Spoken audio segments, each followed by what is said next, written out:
20h30 à Paris, bienvenue si vous nous rejoignez. On va plus loin avec Patricia Lémonière. Bonjour Patricia. Et Gauthier Ribinski. Bonjour Gauthier. Bonsoir Raphaël. Mathieu Mabin sera aussi avec nous dans un instant. Au sommaire, pas d'envoi de troupes occidentales en Ukraine. Après les propos hier d'Emmanuel Macron, la plupart des partenaires de la France excluent pour l'heure l'envoi de forces sur place. Rien qui soit de nature en tout cas à franchir le seuil de belligérance, assure de son côté le Quai d'Orsay. Joe Biden lui entrevoit une trêve à Gaza d'ici la semaine prochaine. Une déclaration qui tombe fort opportunément au moment où les habitants du Michigan s'apprêtent à voter aux primaires avec parmi eux nombre d'électeurs musulmans. C'est tout de suite, on va plus loin.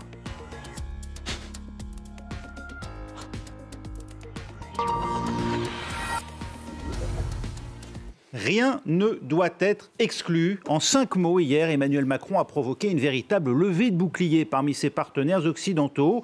De Berlin à Washington, en passant par Stockholm, Londres ou encore Madrid, la réponse est claire ce mardi. Non, les Occidentaux ne comptent pas envoyer de soldats combattre en Ukraine. Seul Kiev voit dans les propos du président français un bon signe. C'est dire à quel point la position française mérite explication ce mardi. Stéphanie Pérez.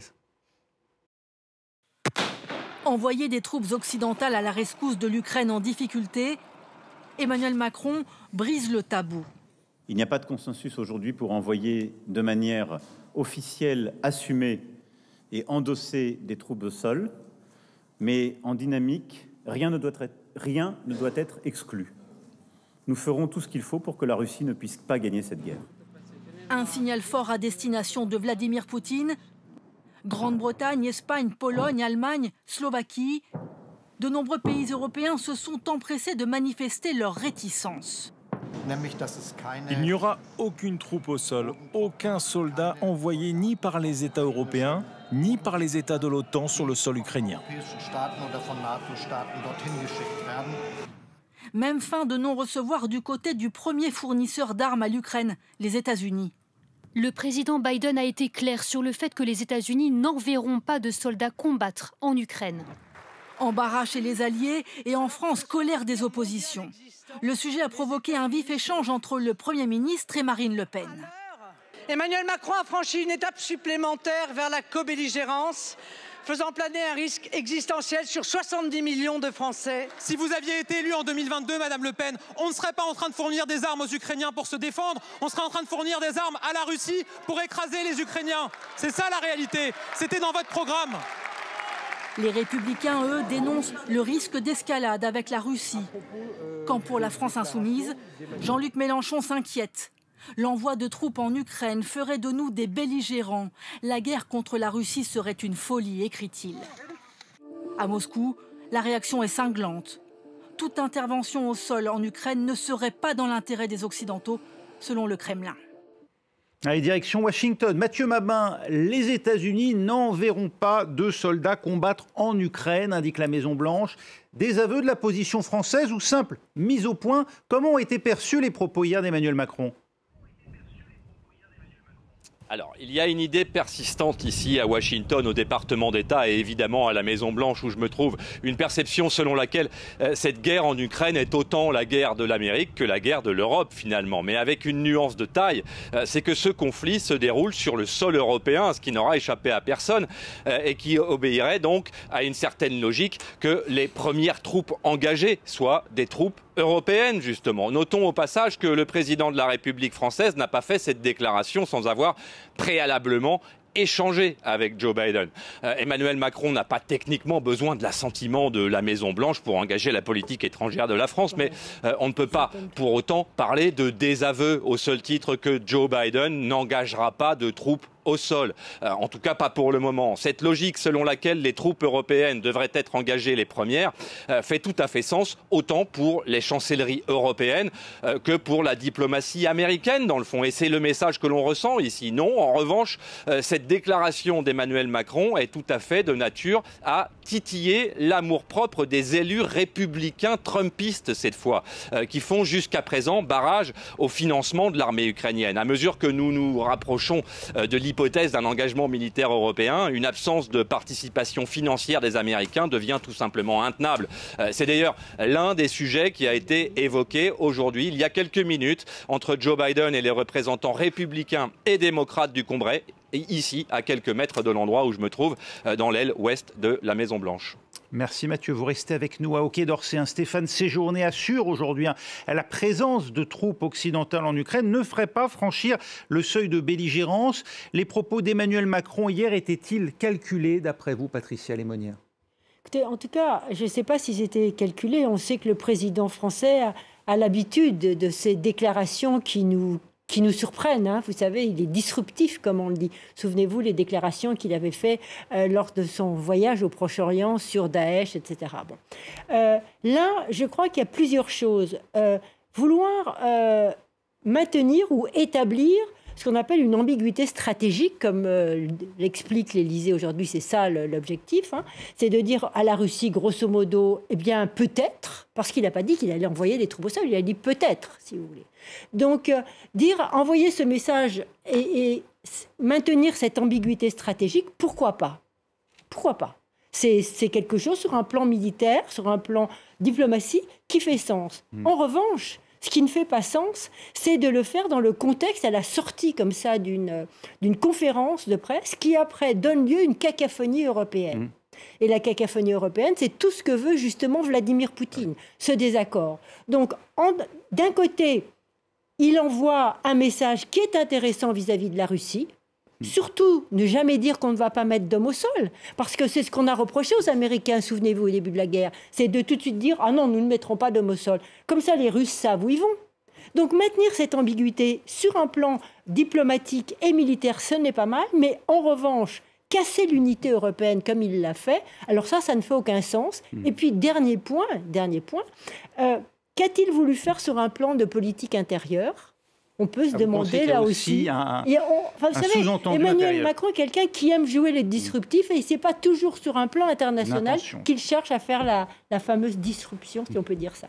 En tout cas, manière de faire douter la Russie, hein, si l'on entend ce que vous venez de dire, Patricia. Mais de ce point de vue, Gauthier, la succession de démentis des capitales occidentales intervenues aujourd'hui ne sape-t-elle pas finalement cette tentative de dissuasion française, si tant est que cela a été l'intention d'Emmanuel Macron, en tout cas avouée aujourd'hui? C'est-à-dire que même si c'était la meilleure des idées, effectivement, elle est présentée d'une manière tellement, je dirais, c'est l'arrogance d'Emmanuel Macron. C'est la même arrogance que celle par laquelle il avait affirmé qu'avec lui au pouvoir, les extrêmes, comme il disait, ne progresseraient pas. À moi tout seul, à lui tout seul. Donc c'est ça le problème. Mais Patricia a pleinement raison. Quand en parlant des capitales européennes, il y a une sorte de débandade, mais qui n'était pas nécessaire, et qui consiste à dire, comme fait Olaf Scholz, jamais, jamais, au grand jamais, on enverra de troupes au sol. Effectivement, l'ambiguïté stratégique, ça peut être utile. Là, on en est sorti paradoxalement avec les propos d'Emmanuel Macron. Il a contraint les autres à se positionner. Il a contraint un certain nombre à dire, ben non, finalement, on n'ira jamais. Et là, vous voyez que ça fait écho aussi à un caractère pitoyable de la classe politique française. Les quelques citations, les quelques extraits qu'on a eus sont des extraits, si vous voulez, qui renvoient à une histoire qui, mon Dieu, n'est pas si ancienne que ça, et que vous avez cette classe politique française où les gens se marquent à la culotte les uns les autres, et où ils n'ont aucune conscience du caractère historique, au mauvais sens du terme, de ce que nous vivons. Et donc, à partir de là, vous avez effectivement un Emmanuel Macron qui met les pieds dans le plat avec quelque chose qui, je pense, pour lui, est inhérent à sa propre destinée politique. Et c'est là qu'il faut souligner le caractère un peu pesant de la chose. Mais était-ce effectivement le moment de mettre à nu, justement, la faiblesse des autres et mon Dieu, le caractère lamentable de nos hommes politiques, bon, ça c'est que pour nous, on le paie d'une certaine manière. Alors aujourd'hui, Stéphane Séjourné, pour le Quai d'Orsay, a habillé justement ses propos de contenu. Il précise qu'il pourrait s'agir non pas d'opérations visant à combattre, mais en soutien d'opérations de déminage, de cyberdéfense, de production d'armes, même sur le sol ukrainien. On ne serait pas là dans la co-belligérance, comme semble le dire aujourd'hui le Quai d'Orsay, à l'unisson de l'Élysée. Patricia Lémonière. Si jamais un jour on envoie des Mirages, admettons, des avions, il va bien falloir avoir au sol quelques militaires français. Comme on a des scalps, vous savez, les missiles que l'on tire, imaginez-vous que ces missiles qui sont éminemment compliqués à manipuler, les calculs à faire sont très compliqués. Évidemment qu'il y a forcément, même aujourd'hui des déjà... instructeurs, les Britanniques l'admettent. Pas des instructeurs, des gens, des techniciens, ouais. des forces qui sont là pour faire marcher en quelque sorte les machines. Rishi Sunak l'a admis. Donc, si vous voulez...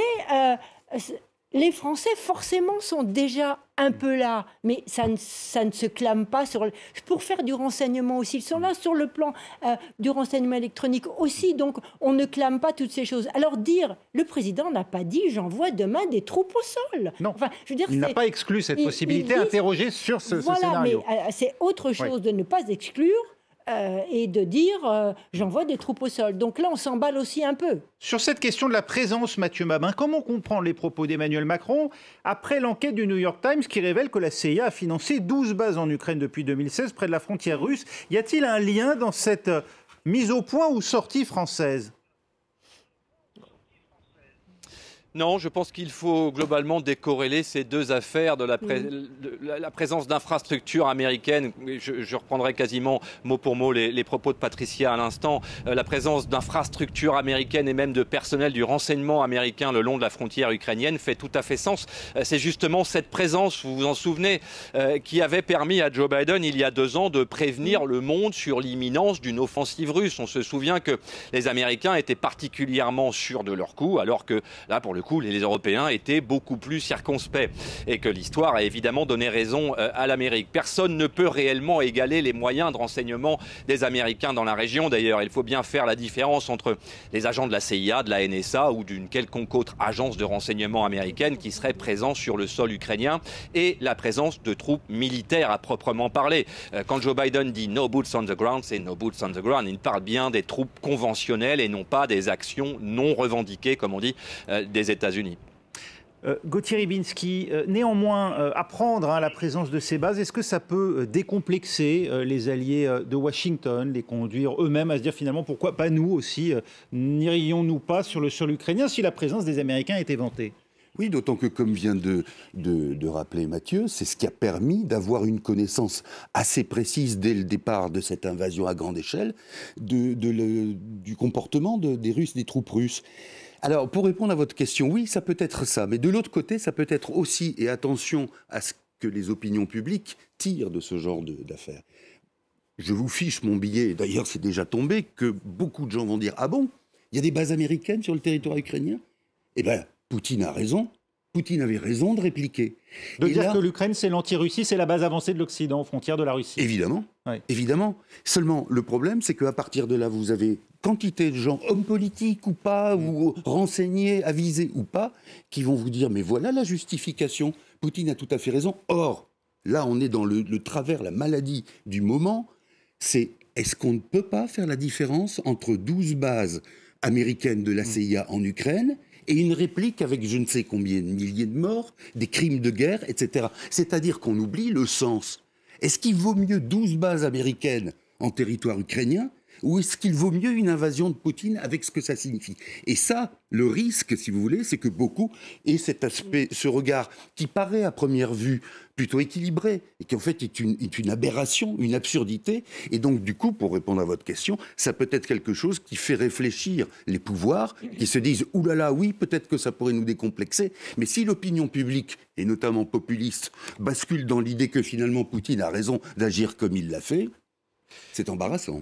Se pose tout de même la question, est-ce qu'on n'est pas là en train de jouer avec le feu? Nous avons franchi à peu près toutes les lignes rouges que nous nous étions fixées en matière de livraison de chars, de missiles, moyenne et désormais longue portée, puisqu'Emmanuel Macron annonce la création d'une nouvelle coalition dédiée précisément à leur livraison, même si l'Allemagne, on l'a bien compris pour l'heure, ne veut pas livrer ses propres missiles longue portée. Toujours est-il que Dmitri Peskov, porte-parole du Kremlin, dit que toute présence occidentale sur le sol russe conduirait inévitablement à un affrontement direct entre la Russie et l'OTAN. Moi, je suis frappée quand même par le ton très prudent des Russes. Ils ne sont pas montés au créneau, ils auraient pu tout de suite parler comme d'habitude, vous savez, du déchaînement nucléaire, etc. Là, bon, ça serait inévitable voilà, que la guerre serait inévitable. C'est quand même très, très prudent comme déclaration. Moi, ce que je regrette dans cette affaire, c'est que cette absence de prudence française, on peut penser effectivement qu'il faut peut-être maintenir cette ambiguïté stratégique, mais on se met d'accord avec les autres avant. On en parle, on se concerte. Alors, dans la déclaration qui est tonitruante aussi, du chancelier allemand, il faut voir qu'il parle aussi à sa coalition. Il est dans très mauvaise posture, le chancelier allemand. Et là, en disant non, non, non, je n'enverrai pas du tout de troupes au sol, il parle aussi à ses Verts et à sa coalition. Donc, si vous voulez, il y a aussi dans toutes ces réactions aujourd'hui, des réactions qui sont à usage interne. Et donc, il faut prendre dans ces déclarations, moi, ce que je trouve regrettable aujourd'hui, c'est que la politique devrait se faire plus discrète, même s'il faut maintenir ses ambiguïtés stratégiques, mais qu'aujourd'hui, tout est pris, monté en épingle, avec des réactions qui sont de l'ordre de la politique intérieure et qui peuvent être utilisées par les populistes et autres personnes. Donc, je crois que la position, et je vais résumer, la position du président français sur le fond est bonne, l'indépendance stratégique. Moi, je regrette la position américaine qui n'est justement pas maintenu cette ambiguïté, mais sur la forme, elle est très mauvaise et regrettable. Vous vouliez ajouter ? Oui, juste un mot. Oui. Comme le soulignait Patricia, on est effectivement dans des réponses, que ce soit en Allemagne ou ailleurs, ou même en Pologne, aux opinions publiques. Très bien. La question qui se pose, c'est en est-on encore là ? Face à ce que vous avez dit, les lignes franchies, face au danger d'une rupture de l'Ukraine, face à ce que ça signifierait pour la suite, est-ce qu'on est encore mûr politiquement lorsqu'on s'engage dans des réponses qui sont pro-domo ou ad hominem? Gauthier, ne pas répondre aux opinions publiques, n'est-ce pas prendre le risque d'avoir d'autres Viktor Orban et Robert Fico ailleurs en Europe? C'est tout à fait possible, vous avez raison, mais prendre le risque de se coucher en quelque sorte, c'est précisément de se dire, et la prochaine fois, comment on fait? Si Poutine a progressé, après l'Ukraine, c'est quoi? Alors là, on se posera la question, on se dira, par exemple, est-ce qu'on est capable d'envoyer des soldats à terre pour Tallinn, pour Riga, pour Vilnius? Et à ce moment-là, pour les pays baltes. Pour les pays baltes, certains diront non, non, non, non. Et vous voyez, à chaque fois, on essaiera de ménager. Au fond, l'opinion publique, elle est aussi, pardon de le dire, parce que ça paraît antidémocratique, mais elle est aussi ce qu'on façonne d'elle. Les hommes politiques ne sont pas des réceptacles pour obéir à ceux qui les ont élus. Ils sont aussi censés faire une synthèse et avoir une idée du bien général. Bon, je suis désolé de... L'opinion publique veut la paix et la tranquillité. Et voilà. Et là, on se couche et on reste encore dans des débats qui sont picrocolins. C'est ça qui est terrible. Les États-Unis, prudents donc sur l'aide à l'Ukraine, beaucoup moins sur la perspective d'une trêve à Gaza. Interrogé par nos confrères de la télévision américaine, Joe Biden a surpris son monde en annonçant une pause dans les combats la semaine prochaine. Écoutez. J'espère que ce sera d'ici au début du week-end. Je veux dire plutôt la fin du week-end. Mon conseiller à la sécurité nationale me dit que nous sommes proches. Nous sommes proches. Mais ce n'est pas encore fait. J'ai espoir que d'ici lundi prochain, nous ayons un cessez-le-feu.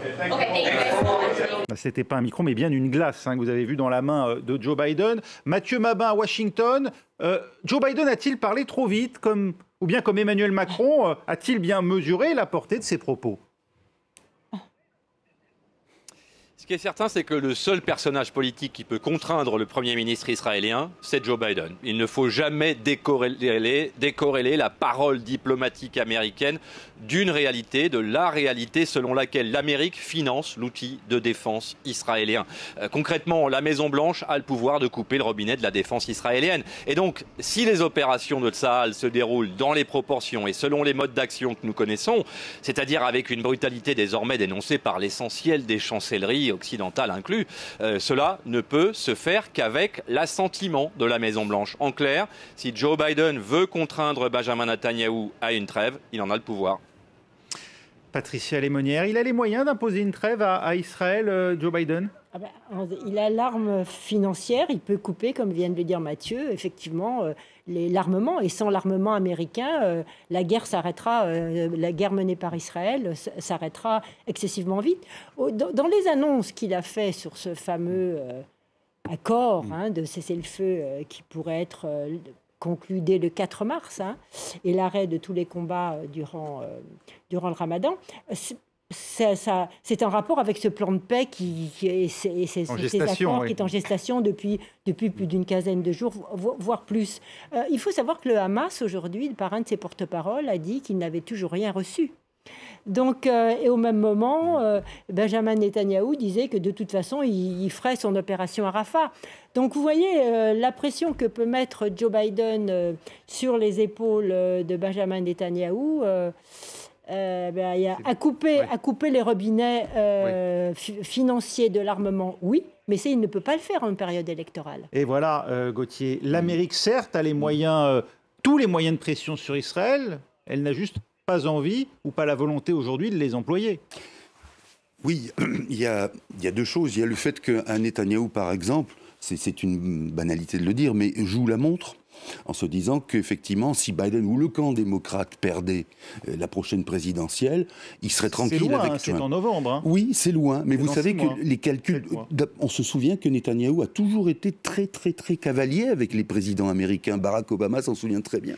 Et que donc, il peut très bien aussi dire à Biden, bon, écoutez, on va voir ce que vous devenez l'an prochain, et puis on verra. Il y a autre chose aussi. Il y a l'idée.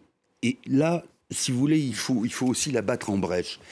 Parce qu'on a la même chose aussi en France. C'est l'idée que l'électorat juif, considéré comme tel, de culture juive, d'obédience juive, de croyance, peu importe, est un monolithe. C'est faux. C'est faux. Et à partir de là, évidemment, qu'il y a des réflexions à avoir, non pas en se disant je vais pêcher l'électorat juif, ou comme là dans le Michigan, ce que vous avez signalé, un électorat musulman, c'est simplement faire appel aussi à la capacité de raisonnement des gens. Et on voit très bien, par exemple, qu'aux États-Unis comme en France, au sein de ceux mêmes qui se déclarent juifs, il y a des divergences d'opinion fantastiques. Mais c'est vrai que ça structure beaucoup le comportement d'une administration américaine, parce que le reste, c'est un peu compliqué à envisager. Donc voilà pourquoi il y a cette volonté de ménager cet électorat, mais en même temps, alors là, j'arrête là, de manière très arithmétique, quand vous voyez que l'aile gauche, par exemple, des démocrates, depuis, pas le 7 octobre, mais le 9 ou le 10, a commencé à montrer justement une forme à ruer dans les brancards quant à cette fidélité américaine vis-à-vis d'Israël. Là, il ne s'agit pas de faire le grand écart, parce que ça veut dire que les démocrates sont fichus. Eh oui, des pressions s'exercent sur le président Biden, au sein même de son parti démocrate, vous venez de le dire, Gauthier, où une primaire a lieu dans le Michigan. La minorité musulmane s'organise pour peser sur la Maison-Blanche. Écoutez un conseiller en stratégie démocrate. Ce que je demande, c'est que les gens qui entourent le président Biden lui fassent entendre raison et lui disent que s'il n'adopte pas une approche différente, il perdra des électeurs clés ici, dans le Michigan, ce qui donnera la présidence à Trump. Il faut éviter ce cauchemar. Mathieu Mabin, à Washington, c'est à cette pression intérieure-là que répond Joe Biden lorsqu'il annonce une trêve prochaine à Gaza. Il le fait par calcul politique ? Oui, effectivement, et particulièrement ici aux États-Unis, les hasards de calendrier existent, mais il s'agit d'un hasard. S'il s'agit d'un hasard, il s'agit effectivement d'un hasard qui sert les intérêts politiques de Joe Biden, on l'a tous compris. On le sait, le soutien américain à Israël, on l'a dit, a participé à éroder la cote de popularité de Joe Biden auprès de son électorat traditionnel. Or, cet électorat traditionnel est également composé de la minorité arabe américaine, dont l'État refuge, là où ils sont le plus nombreux, se trouve justement être le Michigan. Au cours des nombreuses manifestations de soutien à la Palestine auxquelles les équipes de France 24 ont pu assister, nous avons recueilli les témoignages à maintes reprises des membres de cette communauté arabo-musulmane résidant aux États-Unis qui affichaient clairement leur volonté de tourner le dos à Joe Biden en particulier et au camp démocrate dans le contexte de cette guerre à Gaza. Et donc pour répondre directement à votre question, oui, l'annonce d'une trêve à Gaza au moment où les électeurs du Michigan doivent s'exprimer ressemble bien à une concession politique, bien plus à une concession politique qu'à un hasard de calendrier. Merci Mathieu Mabin. Gauthier Rybinski, je vous voyais réagir un peu stupéfait de cette influence. Mais c'est c'est passionnant. Volonté presque de faire gagner l'adversaire. Mais c'est ça, si vous voulez. Je trouve que les opinions publiques ont un côté infantile qui consiste à dire retenez-moi ou je fais un malheur. Ce que disait ce conseiller démocrate, c'est ce que raconte Mathieu est édifiant et passionnant, mais édifiant. C'est-à-dire que vous avez des gens qui sont prêts à faire élire à la tête de la première puissance des États-Unis un Donald Trump avec tout ce qu'il peut avoir histoire de destructeurs à tous les niveaux. Tout ça parce que... du Muslim ban, hein, bien sûr, voilà hein, les musulmans n'ont jamais été ménagés par Donald Trump. Et donc ce côté puéril de l'opinion publique qui dit retenez-moi, ou alors hein, c'est comme un enfant qui dit si j'ai pas ma glace, tiens celle de Joe Biden, eh bien je vais crier des insanités. C'est quand même pitoyable. Un soldat américain est mort en s'immolant devant l'ambassade d'Israël à Washington. C'est dire à quel point aujourd'hui tout cela a pris vraiment une dimension importante. Il y a des diplomates qui ont écrit, on l'évoquait avec vous il n'y a pas si longtemps, Patricia Lemonnier. C'est inédit de voir le soutien inconditionnel de Washington à Israël, autant contesté aux États-Unis, Patricia. Écoutez, je crois que c'est inédit de voir la guerre que mène Israël à Gaza, déjà. Il faut déjà dire l'ampleur des destructions qui se passent est totalement inédit. Donc ça influe sur la première puissance du monde qui est celle qui livre des armes. Ça ne me semble pas très inédit et très remarquable. Ça me semble parfaitement logique et sain, à la limite, j'ai envie de dire. Ce qui est le plus... particulier aujourd'hui. Ça va être très intéressant de voir ce qui va se passer dans le Michigan, effectivement, parce que si Joe Biden voit sa victoire, qui est assurée, mais quand même amputée d'un certain nombre de voix, ils vont calculer les voix. Parce que, vous savez, ça se joue à rien dans cet État qui est swing state, ces fameux États qui font la balance pour les élections. Ça se joue à rien, ça se joue à quelques dizaines de milliers de voix. Joe Biden l'a emporté, je crois, avec 140 000 voix aux dernières élections, et Trump l'avait emporté en 2016 avec 110 000 voix. Donc ce n'est rien. Et donc, effectivement, là, ce que... annonce finalement la communauté arabe qui poursuit, qui pousse en ce sens à un vote neutre, j'ai envie de dire. Elle dit non mais là on fait ce vote neutre pour montrer à Joe Biden ce que l'on veut, mais rassurez-vous, pour les élections, on saura quand même choisir. Ce n'est pas dit. Non, ce n'est pas dit. Non. Ce n'est pas dit. On scrutera évidemment avec attention les scores des candidats quasiment désignés déjà dans chacun des deux camps. On verra effectivement si Joe Biden arrive à convaincre une fraction importante de cet électorat musulman du Michigan. On verra aussi si Donald Trump arrive à éradiquer totalement la poche d'électeurs qui continuent à voter Nikki Haley sans aucun espoir de victoire. Restez avec nous. Dans un instant, un nouveau journal sur France 24. Merci Patricia Lemonnier, merci Gauthier Ribinski. On va plus loin, c'est terminé, mais Paris Direct continue.